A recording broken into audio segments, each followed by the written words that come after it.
کہ بندہ بیٹھا رہے اور جب دیکھے کہ سورج میں زردی آ گئی ہے، یعنی عصر کی نماز کا ٹائم ہے، بیٹھا ہے، فرمایا یہ مومن کی نماز نہیں۔ حضور فرماتے ہیں، یہ مسلم شریف کی حدیث، فرمایا یہ منافق کی نماز۔ بیٹھا رہا اور جب دیکھا کہ سورج میں زردی آ گئی ہے، اب سورج ڈھلنے لگا ہے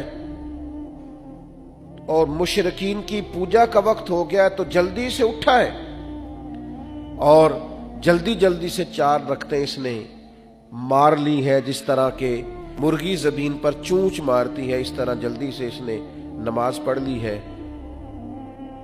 حضور فرماتے ہیں یہ وہ شخص ہے جو نماز تو پڑھتا ہے پر اپنی نماز میں اپنے رب کو ذرا بھی یاد نہیں کرتا۔ یہ منافقوں جیسی نماز ہے، بیٹھا ہے، وقت ضائع کر رہا ہے، غافل ہے، اٹھتا ہی نہیں۔